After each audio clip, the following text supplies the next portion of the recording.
Haleluya, saya mau cinta Yesus. Haleluya, haleluya, Mengasihi aku, datang kepada haleluya, haleluya. Saya mau cinta Yesus. Haleluya, haleluya. Saya mau cinta Yesus. kerinduan. Haleluya, haleluya. Saya mau cinta Yesus. Saya mau cinta Yesus. Saya mau cinta Yesus. Sekali lagi sembah Tuhan, Bapak Ibu Saudara. Kami cinta Engkau, cinta Kau Tuhan, Cinta kami kami rindukan Kamu hadirat-Mu. Kau memberikan nyawamu, Kau memberikan hidupmu bagi kami Tuhan. Karena begitu besar Tuhan, dan kami tidak bisa mengukur besar kasih-Mu dalam hidup kami. Dan sampai saat ini kami ada Tuhan. Sampai saat ini kami ada Tuhan karena kasih-Mu yang luar biasa Tuhan. Terima kasih Tuhan. Hidup kami hanya untuk menyembah Engkau Tuhan. Hidup kami untuk persembahan itu Tuhan. Karena semua yang ada dalam hidup kami sudah menjadi milik-Mu Tuhan. Ajar kami Tuhan untuk kami mengerti Tuhan hari-hari bersama dengan Engkau Tuhan. Ajar hidup kami Tuhan untuk memakai hidup kami untuk kemuliaan nama-Mu Tuhan.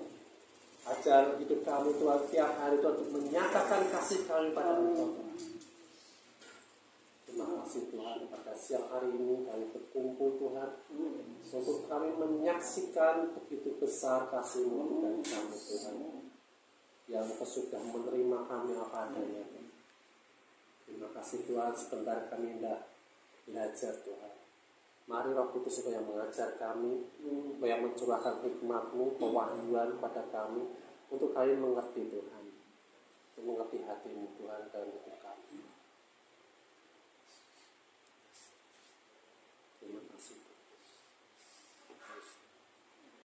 Tahu dalam hidup kita, tapi ternyata Tuhan sudah menunggu kita, dan Tuhan memang berharap kita datang pada Dia untuk Dia kasih banyak hadiah dari kita, untuk kita menerima banyak kasih karunia-Nya, hadiah-hadiah yang Dia punya dalam hidup kita. Kenapa seperti itu? Kenapa hadiah? Kenapa itu semua kita terima sebagai hadiah? Karena Dia tahu kita nggak bisa membayar dengan apapun. Yang kita punya ini sekarang ini itu kita, ya, dan yang bisa kita pakai untuk membayar kasih Dia. Ya, untuk kita mengambil apa yang Dia punya, untuk kita menerima apa yang Dia punya, tidak ada satu pun yang kita bisa pakai untuk kita bayar. Ya.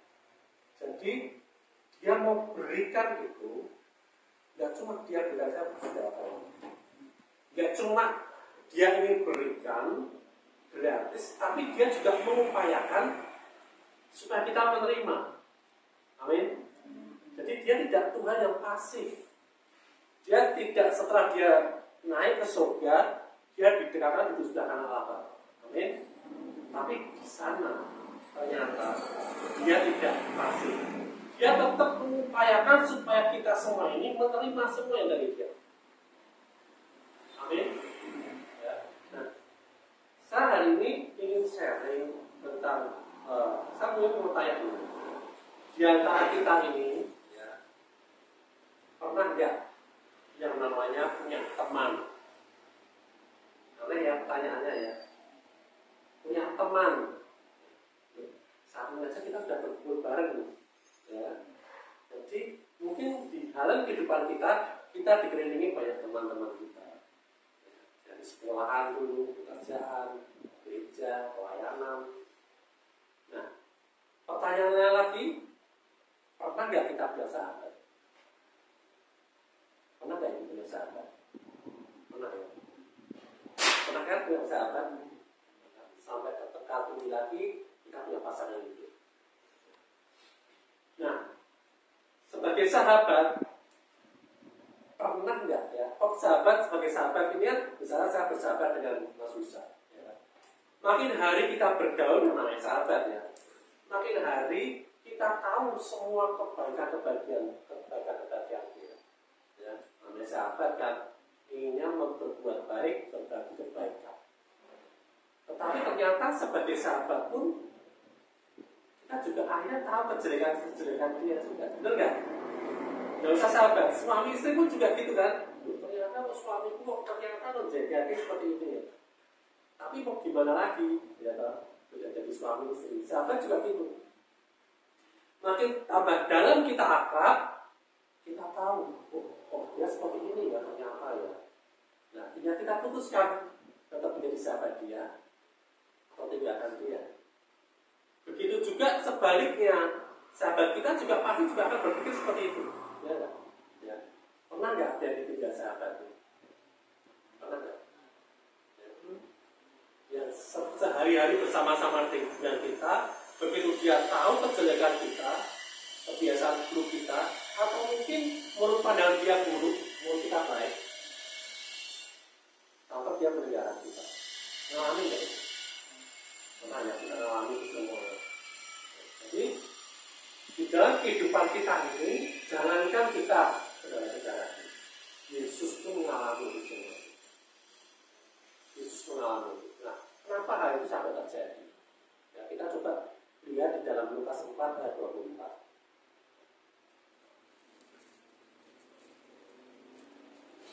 Lukas 4 ayat 24.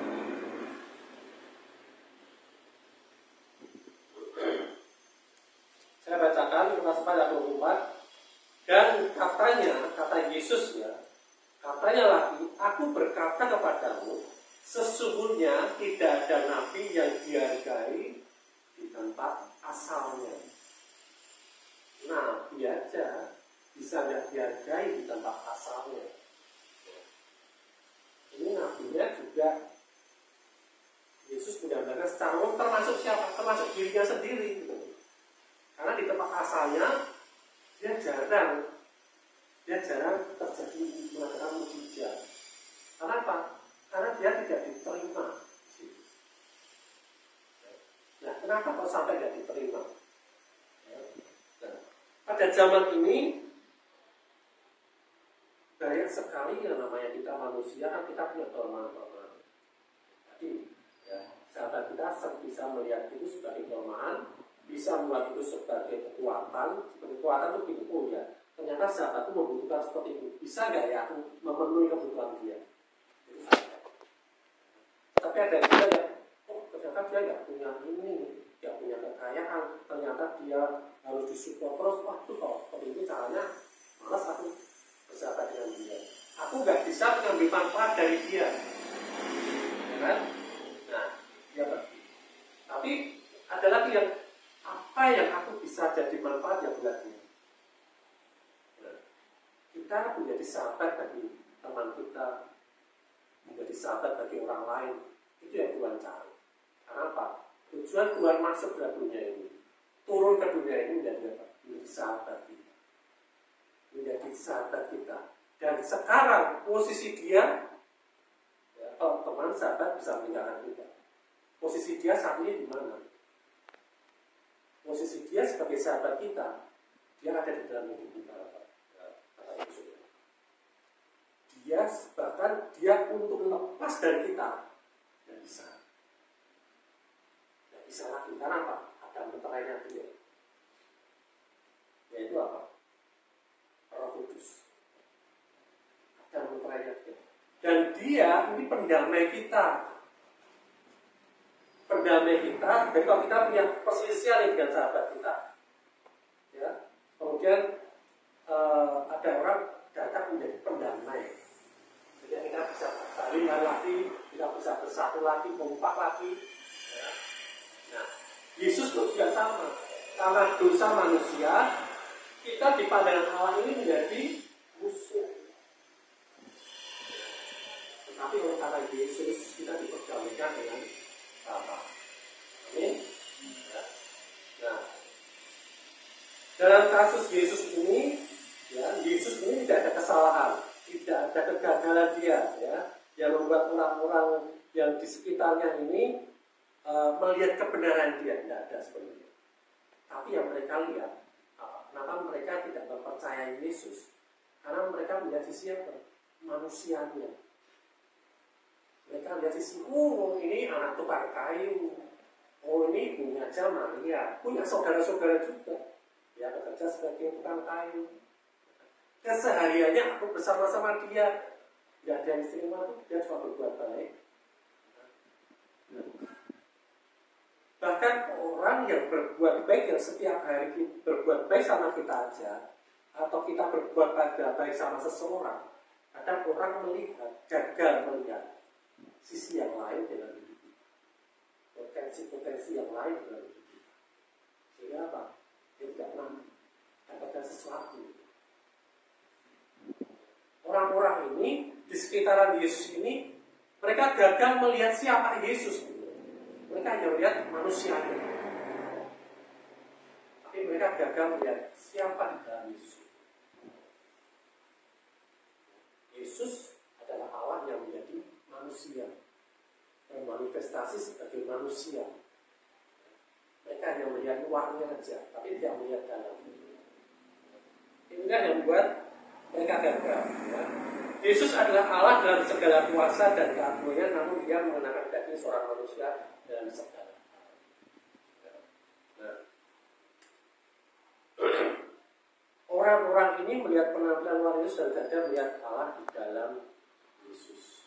Jadi, saudara-saudaraku, mari kita saat ini siapa yang ada di dalam hidup kita ini, satu-satunya sahabat kita adalah Yesus. Jangan sampai kita melihat gagal melihat dia sebagai Allah yang berkuasa, gagal melihat dia sebagai Allah yang kasih, ketika kita melihat diri kita sendiri. Kok aku kok seperti ini aja?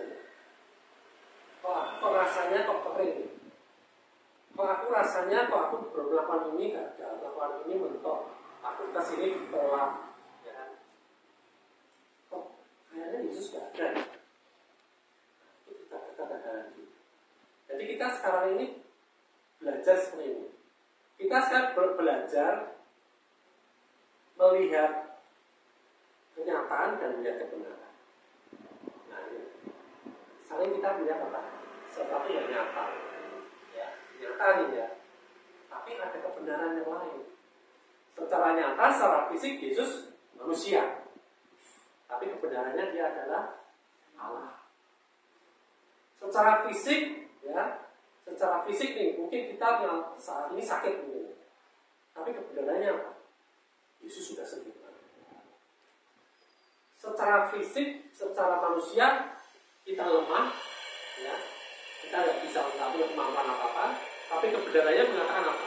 Segala kuasa yang ada padamu, ada padamu juga. Yesus berkata seperti itu. Nah, apa yang kita melihat kebenaran? Ya, di balik kenyataan. Kenyataannya aku ditolak, tidak diterima sama semuanya di lingkungan itu. Tapi kebenarannya apa? Yesus menerima aku apa adanya. Nah, saya renungkan ya, ketika saya bayangkan ketika Yesus itu masuk dalam hidup saya, menjadi satu roh dengan saya. Karena Tuhan katakan dia menjadi satu roh dengan roh kita. Ya, ketika kita mengalami lahir baru, menjadi satu roh. Ya. Di saat apa? Di saat kita sudah kudus, di saat kita sudah berbuat baik, enggak kan? Di saat kita sedang aturan-aturan dosa kita adalah dosa yang sangat menjijikan. Tapi Yesus mau menerima kita apa adanya. Yesus mau menerima kita apa adanya. Dia mau masuk di dalam tubuh yang menjijikan ini, dan dia mau masuk dan dia mau perbarui semuanya. Dia mau perbarui semua seperti dia apa adanya. Bukan seperti kita apa adanya. Seperti dia apa adanya. Jadi apa-apa yang ada dalam Yesus ada dalam hidup kita. Jadi kalau ada sesuatu tentang Yesus, apa yang dipunyai Yesus ada dalam hidup kita, ya, apa kita menjadi malas? Apakah kita menjadi putus asa? Apakah kita ya segini-gini lah cukup? Karena tadi Yesus aja aktif mencari orang yang mau menerima hadiah dari dia. Ya, dia mau dalam hidup kita ini yang menghalangi Yesus dalam hidup kita ini apa? Firman Tuhan katakan janganlah terangmu, janganlah kaki dianmu, kau taruh di bawah bantal. Karena itu tempat tidur yang menutupi lentera, kita taruh di bawah kolong itu. Terangnya ada nggak? Ada terangnya. Tapi apa bercahaya? Tidak bisa. Tidak berdampak apa-apa. Tuhan mau kita tahu potensi diri kita ini di dalam Yesus. Kalau kita sudah tahu menyadari itu, ya, terima berdamai dengan diri kita. Oh iya, aku seorang yang luar biasa. Aku punya kuasa daripada Tuhan. Kuasanya yang sama dengan yang membangkitkan Yesus di atas di antara orang mati. Itu ada dalam itu. Sehingga ketika aku sakit, aku sudah tidak sakit lagi ternyata. Dan yang sakit fisikku, aku perintahkan kau sakit penyakit pergi dari, karena aku sudah punya kuasa itu. Tuhan tidak pernah menyuruh kita berdoalah kamu tak sembuh, tidak pernah. Tapi dia terkatakan pada gunung ini untuk tidak katakan dia tidak. Katakan pada masa lalu. Karena kita punya kuasa. Ya, sebagian besar kita diajarkan, oh ya kamu sudah selamat, ya selesai kamu dibaptis, berbuat baiklah. Kebanyakan hanya sampai di situ. Tapi juga diajarkan untuk kuasa.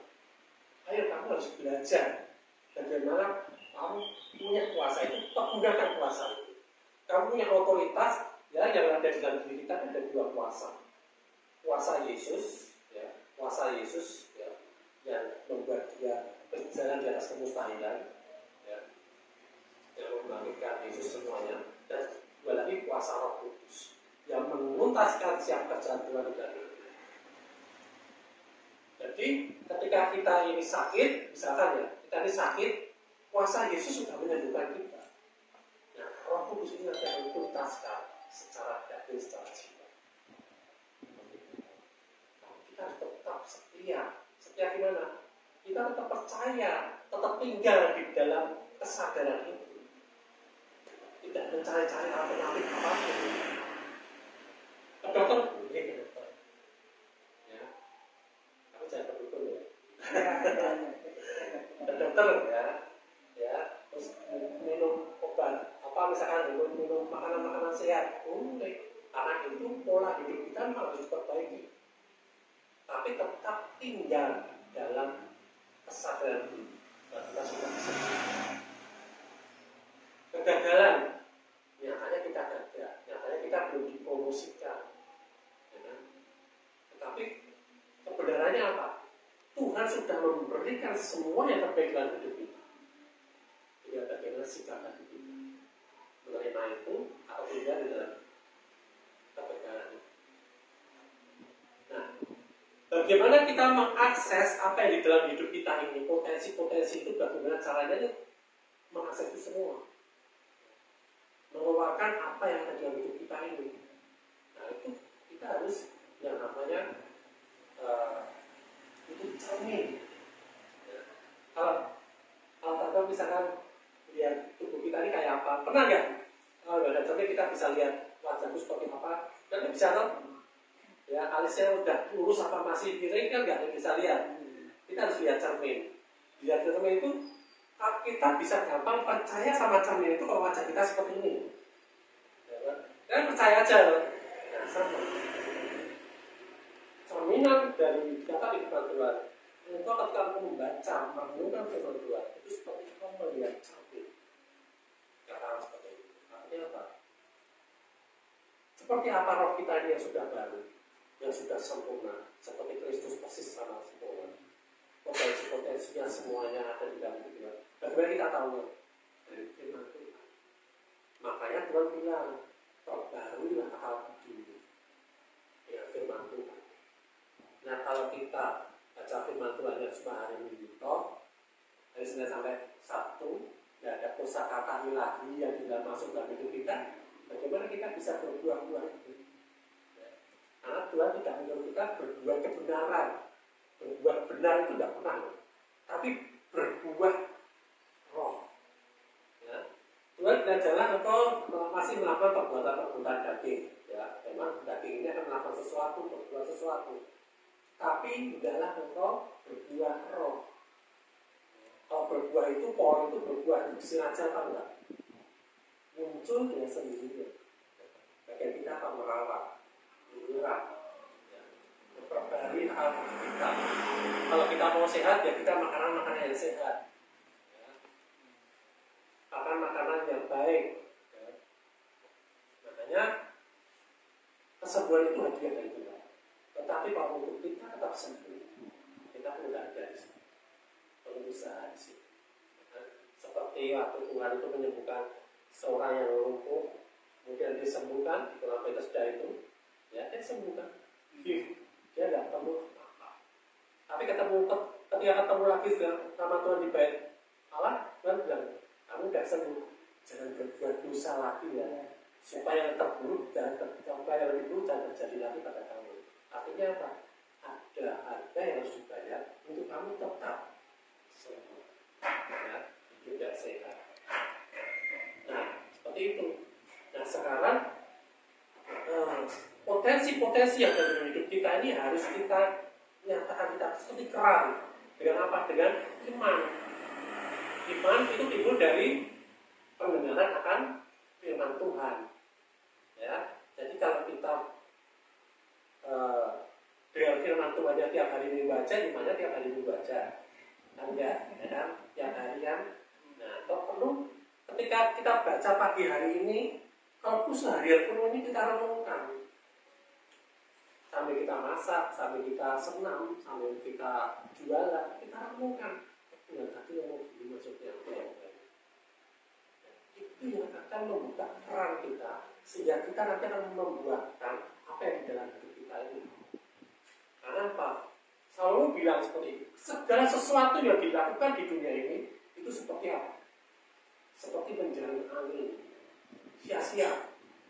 Nah, kalau kita mau yang nggak sia-sia, harus yang perbuatan yang bukan dari kolong langit ini.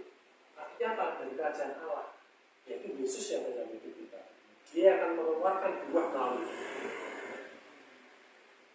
Nah, gampang. Caranya gimana?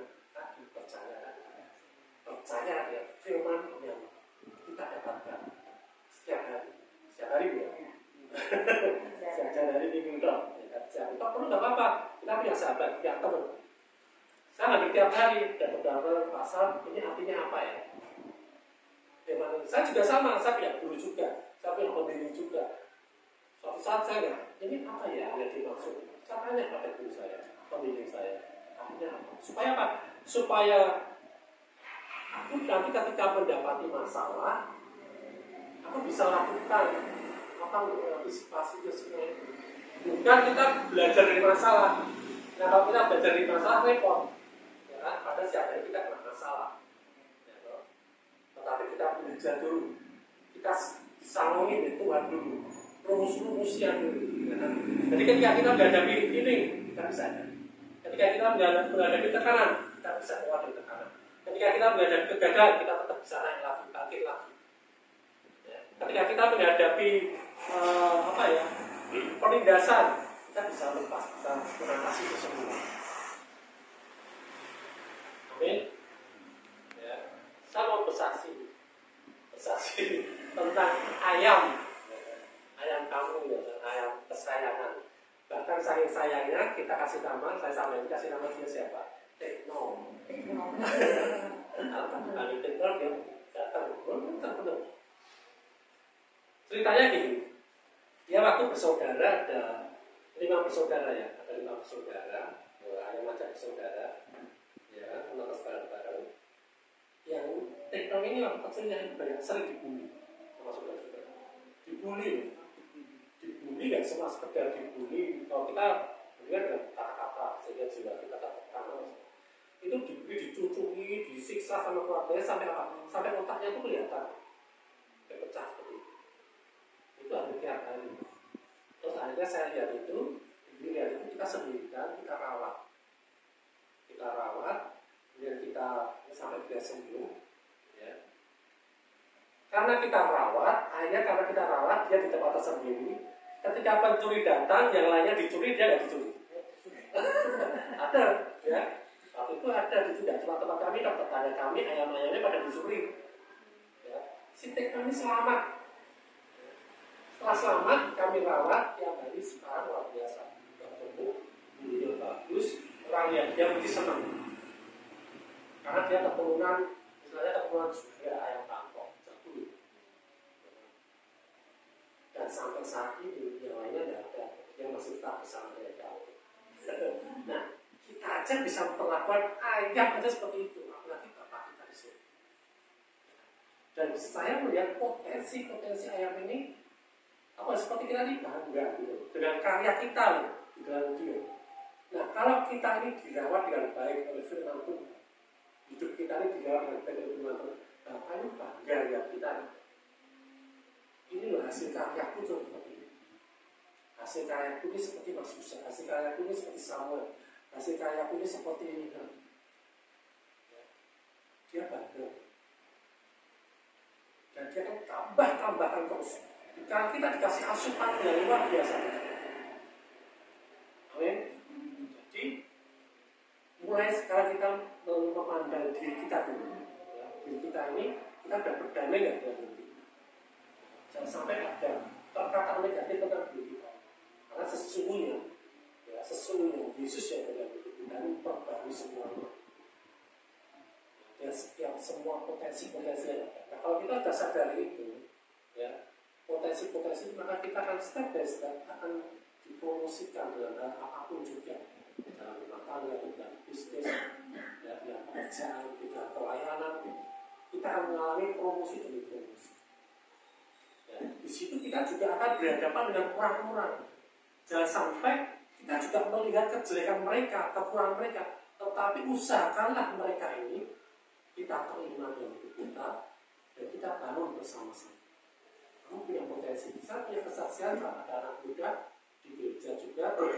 Dia terkenal di gereja itu nakal ya. Yang kakaknya dia suka nyuri, yang adiknya dikenal nakal, yang mau sekolah dan lain sebagainya. Terus gereja putuskan mereka ini tidak bisa dididik, kan aneh ke gereja. Terus Pak gereja sudah menolak, siapa lagi yang menerima mereka? Ya akhirnya terjadi. Akhirnya sini bawa sini. Saya cuma bukan konselor, bukan konseling ya, cuma dia ngobrol sebagai bapak, sebagai anak. Saya tanya, kok kamu nakal? Katanya kamu nakal nih, menurut kamu nakal nggak? Iya, Ibu. Ya, dia mengakui dirinya nakal. Ya, kamu bilang, kamu sudah salah menilai dirimu. Kamu bukan nakal sebenarnya, tapi kamu perlu tahu apa yang kamu punya dalam hidup kamu.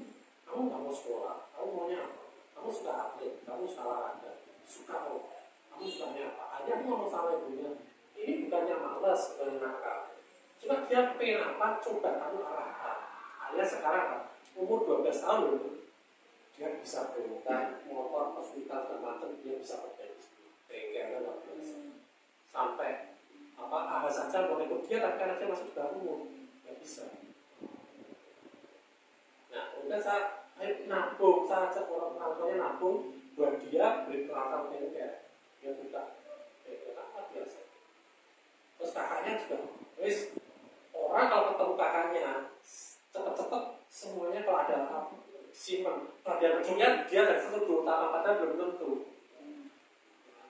Nah, saya terima dia,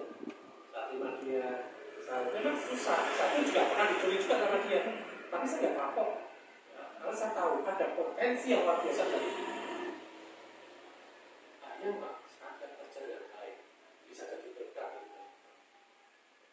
Karena dia diterima. Nah, kita ini sudah diterima Tuhan apa adanya. Sing elek-elek, sing jelek-jelek, sing ngeri-ngeri, yang jijik, itu semua ada dalam hidup kita. Tapi saat Tuhan masuk dalam hidup kita, ya kita ini seperti yang anaknya. Kenapa ada roh anaknya di dalam kita? Jadi hargai hidup kita ini. Dengan apa? Kita memperbaiki hati kita. Kita bergerak tiap hari, mengeluarkan apa yang dalam hidup kita ini untuk apa? Masih bisa berbuat dosa, masih bisa. Masih bisa berbuat salah, masih bisa. Mau kita lagi belajar kok. Anak kecil lagi belajar jalan aja bisa jatuh.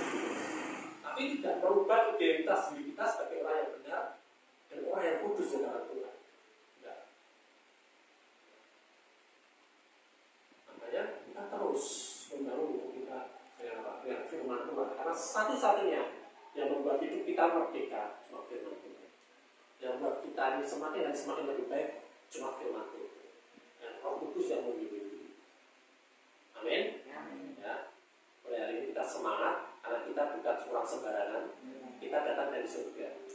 Ya. Jadi perlakukan hidup kita ini dengan sebaik-baiknya karena ada Yesus dalam hidup kita. Dia cuma tidak sekedar tinggal dalam hidup kita, tapi dia bangun baiknya dalam hidup kita. Kita menjadi baik suci. Amin.